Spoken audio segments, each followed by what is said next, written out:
Makanya masyhur dalam cerita-cerita tarikh sirah nabawiyah. Nabi diberi hadiah, beberapa hadiah. Di antaranya ada yang diterima, ada yang enggak. Termasuk yang dikembalikan itu dokter. Ada seorang raja memberi hadiah Nabi dokter Tobit. Itu sama Nabi dikembalikan.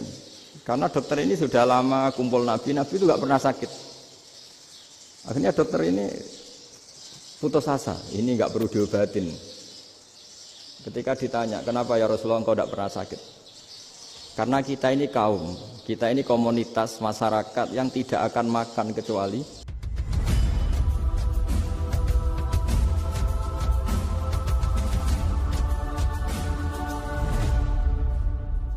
Alhamdulillahirabbil alamin. Allahumma shalli wa sallim ala habibika Mustafa ka nabiyina Muhammadin wa ala alihi washabihi asma'in. Amma ba'du. Yang kita hormati Bapak Rektor UMN Dr.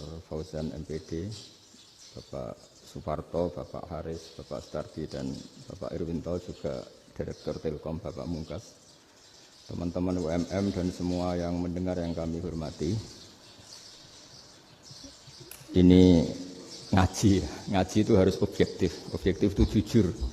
Jadi bisa saja korbannya ya saya, bisa rektornya, bisa semuanya. Tapi korban dengan makna yang bagus. Karena di antara saran Al-Quran, Allah ngendikan kalau belajar atau mencari nasihat atau mencari kebaikan apa saja, itu diistilahkan walau ala anfusikum awil walidaini wal aqrabin, meskipun ketentuan itu merugikan kamu. Jadi ketentuan apapun yang merugikan kita harus tetap kaji, meskipun itu tidak menguntungkan kita. Karena banyak problem, mulai dulu sebenarnya problem itu orang yang wakam da'in yadda'i annahu da'a ilallah, tapi hakikatnya yad'u ila nafsih. Jadi banyak da'i yang mengklaim dirinya mengajak ke Allah dan Rasul, tapi sebetulnya hakikatnya mengajak ke kelompoknya sendiri. Saya ini termasuk kiai yang masih orisinil. Artinya orisinil gini, suatu saat atau kapan saja saya kok sudah tidak laku jadi kiai, asal Islam jalan tetap senang. Karena nggak penting yang populer saya apa enggak, itu tidak penting. Yang penting agama ini tetap jalan.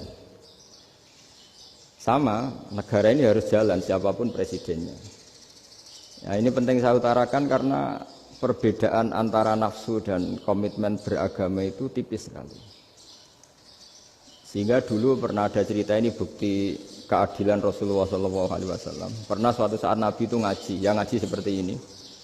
Terus ada pemuda dengan cueknya ngelewati masjid yang sedang dipakai Nabi ngaji. Singkat cerita semuanya ngomel ya, bergumam. Celaka betul pemuda itu, ada Nabi ngaji kok tidak ikut ya.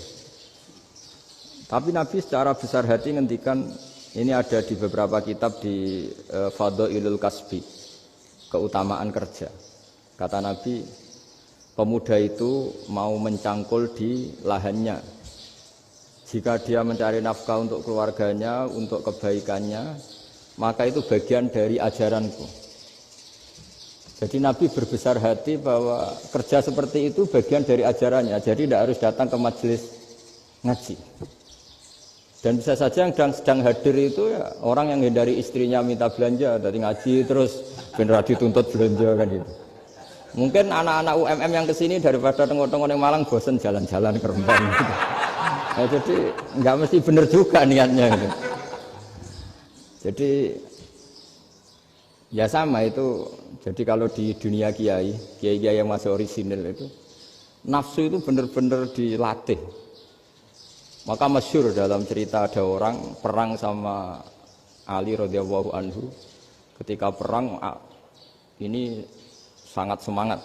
Tapi ketika orang itu meludahi dan Sayyidina Ali ini tersinggung karena diludahi, Sayyidina Ali langsung angkat tangan. Sudah, perangnya nggak usah diteruskan. Karena saya marah sama kamu sekarang demi nafsu, karena kamu meludahi saya. Padahal saya tadi motifnya demi Allah dan Rasul. Jadi sangat tipis bedanya kita emosi karena diri kita dan emosi karena Allah dan Rasul. Sehingga ketika diludahin ini terus beliau mikir, jangan-jangan perang saya karena saya diludahin. Nah, yang hilang dari peradaban modern adalah Allah itu tidak begitu hadir di hati kita. Saya sering cerita di mana-mana, teks hadis itu sebenarnya berbunyi gini, ini hadis sahih. Mangka na yu'minu billahi wal yaumil akhir fal yukrim jarohu. Ada yang fal yukrim jarohu doifahu, ada yang fal yakul khairan aw yasmut. Siapa yang iman dengan Allah dan Rasul maka harus memuliakan tetangganya, memuliakan tamunya. Dulu itu ada seorang ulama dipanggil anak muda, dibully terus sekarang. Wahai kiai, datang ke rumah saya. Datang kiai itu. Setelah sampai ke rumah orang itu, silakan kiai kembali ke rumahnya. Saya tidak butuh kiai. Kiai itu dengan riang kembali. Setelah di rumah dipanggil lagi. Pak Yai, silakan datang ke rumah saya. Datang lagi. Ya senyum-senyum kiainya santai. Wah, nggak jadi butuh Pak Yai. Silakan kembali lagi. Sampai 3 kali. Oh itu kalau rektor digitukan marah itu. Dosen marah. Kiainya santai. Santai, senyum-senyum, rileks. Ketika ditanya, kenapa Pak Yai tidak tersinggung? Jawabannya unik. Anak muda, saya ini senang sekali nuruti perintah Allah, disuruh menghormati tetangga. Sehingga ketika Anda manggil, ya saya datang. Ketika Anda nyuruh pulang, ya saya pulang. Saya senang sekali nyenangkan tonggo. Dan itu perintah Allah, jadi tidak ada hubungannya dengan kamu. Wah, pemudanya nangis minta dimaafin. Kalau kita kan enggak, kita ini dosen, kiai, mungkin kita doktor, mungkin kita profesor. Tapi kita ini sering didikte oleh orang bodoh. Kalau orang bodoh itu jengkel, lo kita ya jengkel. Lo kamu jengkel, dijengkelkan orang bodoh itu namanya terdikte. Itu bodoh apa pinter? Oh itu tidak pinter sama sekali. Kalau betul-betul kamu pinter, hanya bisa didikte oleh Allah Subhanahu wa Ta'ala. Jadi antara hukum Allah apa? Wa ahsin man asa'a ilaika, berbuatlah baik sama orang yang berbuat buruk sama Anda. Itu dikteannya Allah. Kalau dikteannya orang-orang bodoh kayak dimangkel ben mangkel, terus kamu mangkel. Itu bodoh apa pinter? Nah, problem kita kekinian adalah wong pinter wong bodoh itu podo-podo bisa didikte oleh sekelilingnya. Terus karuan wataknya perempuan seperti itu, wataknya anak-anak seperti itu, kita didikte. Anak-anak jengkelin kita mangkel, berarti kita didikte oleh orang bodoh. Makanya agama itu unik, kadang ngendikan wa ahsin man asa'a ilaika, kadang wasil man qata'aka, sambunglah orang yang memutus kamu. Karena dengan demikian kita hanya didikte oleh Allah Subhanahu wa Ta'ala, bukan didikte oleh hukum sosial. Cara Jawane nak ngapiki tangga sing apik akeh tunggale. Berbuat baik sama yang berbuat baik pada kita itu mbok orang fasik ya seperti itu, maling ya seperti itu, sama. Tapi kalau berbuat baik sama orang yang berbuat jelek sama kamu itu baru luar biasa. Dan memang teksnya hadis wa ahsin man asa'a ilaika, berbuat baiklah sama orang berbuat buruk sama kamu. Jadi enggak boleh orang didikte. Makanya ngaji di sini diantaranya saya akan cerita dalam sebuah hadis sahih, dalam hadis hasan yang diriwayatkan Imam Tirmizi, ada kalimat dari Rasulullah SAW. Dawe Nabi, la takunu imma'atan, taquluna in ahsanan nasu ahsanna, wa in zolamu zolamna. Walakin watti'u anfusakum in ahsanan nasu antuhsinu, wa in asa'u Allah tazlimu. Kamu jangan jadi orang yang mudah diombang-ambingkan oleh orang sekeliling kamu. Yaitu kamu mengatakan, jika orang baik ke saya akan baik, jika orang buruk ke saya juga akan membalas buruk. Itu namanya Anda didikte. Tapi berkomitmenlah kamu akan berbuat baik meskipun orang lain berbuat buruk. Nah sekarang logika sosialnya begini. Kalau di Indonesia itu ada 1000 kiai, ada 1000 profesor yang ingin membenahi Indonesia. Rata-rata orang awam itu semau gue. Terus mereka mendikte kita. Perilakunya enggak simpatik, perilakunya jengkelin. Terus 1000 profesor ini ikut jengkel. Itu kira-kira jadi solusi apa goblok bareng? Sama 1000 kiai ini ikut jengkel, ini jadi solusi apa goblok bareng? Goblok bareng. Nah problem sekarang kita ini biasa didikte orang bodoh. Nah makanya ciri khas orang muslim itu kata Nabi, mangkana yu'minu billahi wal yaumil akhir. Jadi baik tetangga karena perintahnya Allah dan Rasul. Pentingnya apa? Bedanya karena berbuat baik ini perintahnya Allah, mbok tonggo apik lah kita tetap apik karena perintahnya Allah dan Rasul. Begitu juga dengan hubungan dengan istri, dengan anak. Mbok bojomu lagi cerewet lah ya tetap apik.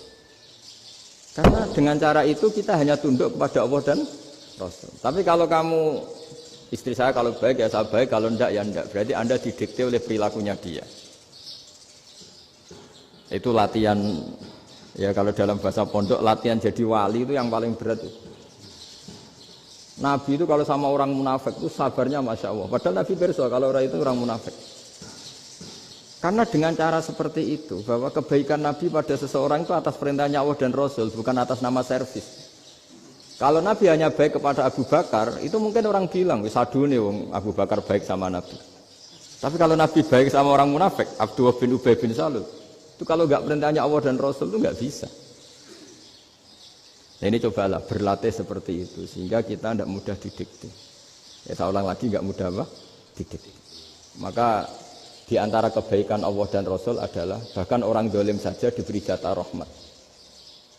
Makanya tadi seperti mukadimah yang dibaca Pak Haris tadi, agama ini rahmatan lil alamin. Orang yang dolim saja dapat jatah apa? Rahmat, apalagi yang soleh. Nah kemudian yang perlu dicatat, kenapa kita menjadi enjoy dengan Islam? Islam itu adalah agama yang tidak didikte oleh materi. Jadi kalau Anda ingin makan enak, mungkin kalau pikiran kebanyakan orang, anak-anak muda yang milenial, yang gaul, ingin makan enak ya makan yang disukai. Misalnya sate atau bakso Malang atau apalah.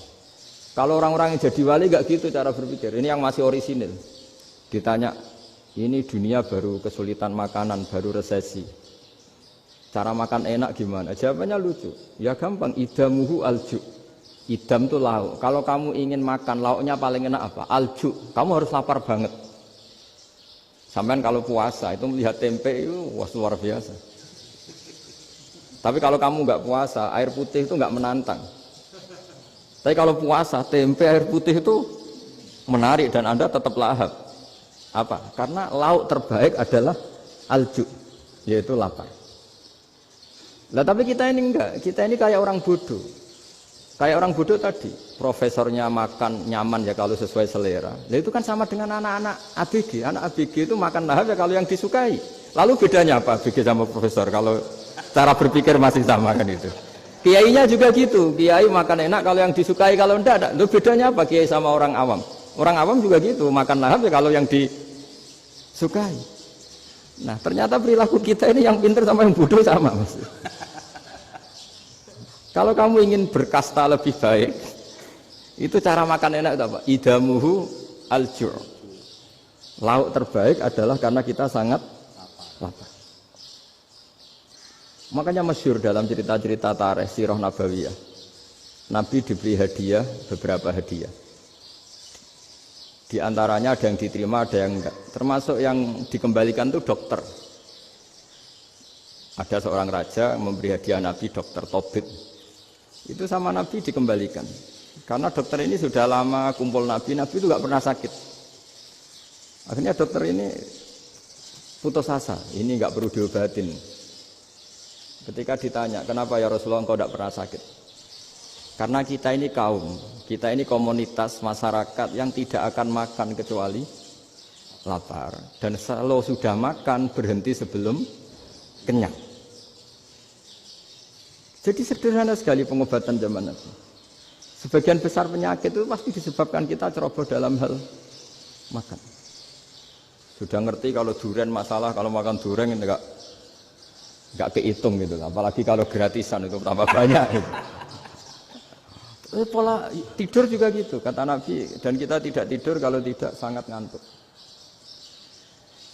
Nah, itu namanya orang-orang soleh yang sudah tidak didikte materi. Kalau yang didikte materi kan bisa tidur nyenyak kalau kasurnya enak, AC gini-gini. Sebenarnya enggak, tidur enak itu ya kalau sangat ngantuk. Mbok di gudang, mbok di bis, kalau sangat ngantuk ya semuanya ya enak. Sama, mbok lapar, mbok hanya tempe, tapi kalau sangat lapar itu ya enak. Nah ini ilmu yang mulai hilang, ilmu-ilmu yang mulai hilang.